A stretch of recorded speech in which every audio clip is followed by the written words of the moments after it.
There's a town you won't find on any map, a quiet place, good folks, clean streets, friendly faces, until one day, a murder turned neighbors into executioners, and justice into a vote. The town of Halberd Hollow had never seen a murder. It was the kind of place where the loudest sound was the church bell on Sunday, and the biggest scandal was someone skipping morning mass. Everyone knew everyone, and everyone trusted everyone. That trust shattered on October 12th, when they found 12-year-old Eli Cooper face down in the river, pale, broken, gone. The town didn't weep. It screamed. Eli wasn't just a boy. He was the boy, the only child in a shrinking place filled with aging families and dying hopes. His death wasn't just a tragedy. It was a declaration of war. They needed a name. They needed a face. They needed someone to blame. And they found it. Isaac Granger had moved to Halberd Hollow just 3 months before the murder. A quiet man, mid-40s, single, no kids. He worked online, kept to himself, and lived at the edge of town in an old rental cabin. He didn't go to church. He didn't wave when he drove by. And most damning of all, he was new. The sheriff knocked on his door. Isaac didn't run. He opened it calmly. "We have some questions," the sheriff said. "Of course," Isaac answered. "I'll do whatever I can." In his cabin, they found nothing. No weapon, no photos, no clothes. But they did find a book he was writing. It was a novel, a dark one.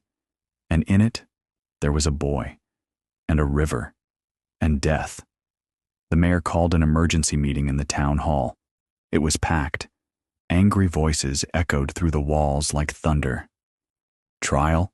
someone spat. "For him? We know he did it," another cried. "He's not one of us." The sheriff tried to speak. The mayor tried to calm them. But it was too late. The town had decided. "Let's vote," said old Mrs. Carter. "We're wasting time pretending like he's innocent." No judge, no jury, just a show of hands. Out of 213 residents, 207 voted yes. Isaac Granger would die. They locked Isaac in the church basement. No trial date, no lawyer. The mayor brought him water and said, "We don't want to hurt you, but the people have spoken." Isaac looked up, his voice calm but heavy. "Mob rule isn't justice," he said. "It's fear in a crown." They left him in darkness. Days passed. Then a week. One by one, townspeople came to visit. Not to speak, just to look. Some spat, some cried, a few even apologized. But the vote remained, and on the 14th day, they built a gallows in the square. The morning was gray. Fog covered the hills like mourning cloth. The town gathered silently as Isaac was led up the wooden steps. He wore a clean shirt and no shoes. A rope waited. The mayor read from a paper.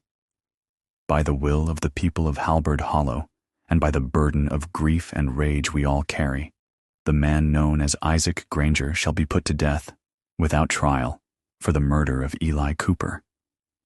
Isaac turned to the crowd.